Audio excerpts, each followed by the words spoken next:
А на черния точно обратното. Лошите примери, не успешните политици, така че всъщност всеки ден ние ще имаме обратна връзка от гражданите на съответния град. Информацията ще се събира в края на всеки ден, ще се обобщава в края на седмицата и в края на седмицата ще се праща съобщения до медиите. По този начин, първо имаме повод да общуваме с медиите, да пускаме информация и новина какво се случва в съответния град и второ, ние ще си сверяваме часовника, дали нашите инициативи съответстват на очакванията на хората. Но най-важното е, че и това тезата, която се прокарва, е, че именно хората определят дневният ред на нашата кампания, а и на кандидатите, които издигаме от нашата коалиция. Тоест, те диктуват дневния ред. Не им се спуска обратно, а напротив, взимаме мнение и се интересуваме от отношенията на местните хора. Забравих да спомена, че сроковете, казахме, старта на кампанията е от днес в медиите, разпространяване на това въззвание. Но съответно монтирането на стълбовете започва от утре, така че ваша непосредствена задача, транскрибирам, е да осигурите разрешение за инсталиране на тези стълбове. Пожелателно е да бъде за срока на цялата кампания тези 3 седмици, но тъй като технологично време изисква даването на такова разрешение, това е всъщност една от първите ви задачи. Освен осигуряването на хора доброволци, това е искането на разрешение за инсталиране на тези стълбове. Така. Казах, пожелателно е да останат до края, непосредствено до 4 юли.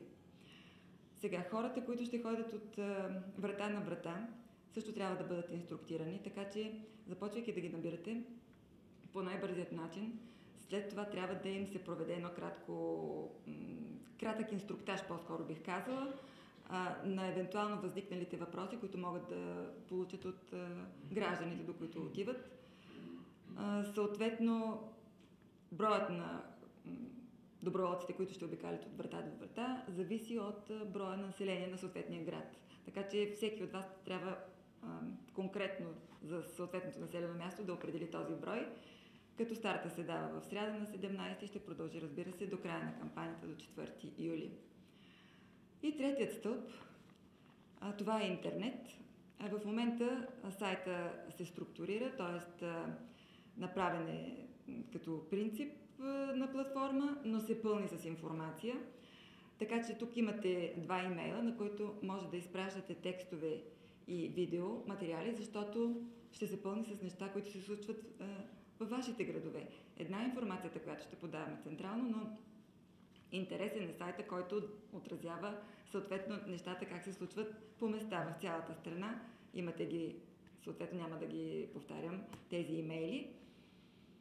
Принципно сме разделили страната на Северна и Южна България, с колежката ми сме тук. Това са нашите телефони, като в централният щаб ще има едно постоянно присъствие, пак от наша страна. Телефоните са посочени. Каквото и да ви се случи от тук нататък, по което и време да се случи, звънете на тези телефони, няма никога да ви се откаже съвет или помощ, а в съвсем оперативен порядък, преди да ви дам думата за някакви въпроси, е да ви кажа, че когато журналист се опита да установи контакт с вас и поиска веднага интервю, има случаи, в които едва ли не по телефона взимат интервюта.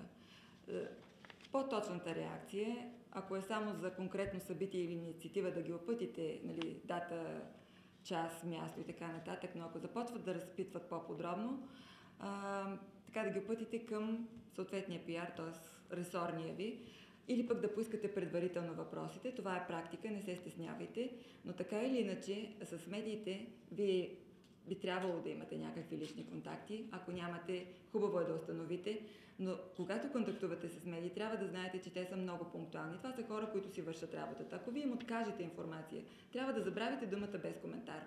Ако вие им откажете информация, те ще се потърсят информацията от друг източник.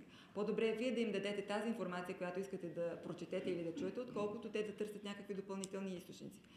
Така че по-добре е да установите едни човешки отношения с тях, като не забравяте, че те са 24 часа на работа и дори в неформални отношения пак са си журналисти.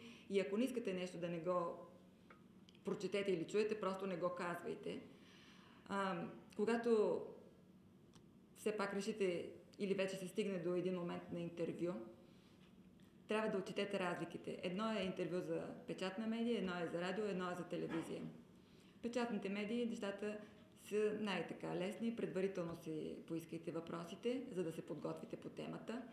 Ако случайно ви дават думата като отговор на някаква нападка, примерно друга политическа сила е направила нещо конкретно в града, използва повод и ви атакува, никога не повтаряйте аргументите на опонента. Нито пък пускайте възражение, в което да преповторите това, в което ви обвиняват. Отговорете принципно, никога не атакувайте лично, говорете само по принцип. Казах за медиите в печата е добре. Бъдете конкретни. Когато ви зададат конкретен въпрос, отговорете конкретно. Медиите не обичат да разбират по интуиция или да се досещат, те обичат конкретни думи. Страшно обичат цифри, факти.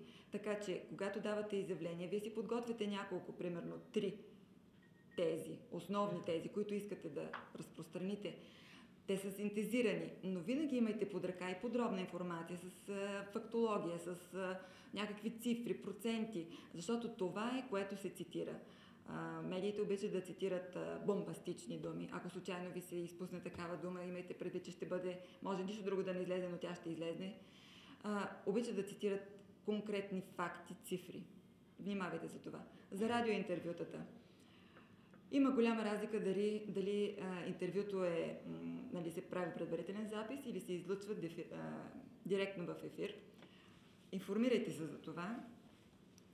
Когато ви зададат въпрос, бъдете много кратки. Важната си теза я казвате в началото, защото вероятността да ви прекъснат или да включат друг съответно гост е голяма. Така че вашата теза, каквато и да е, синтезирано в началото, а после вече ще давате доводи и ще я доказвате.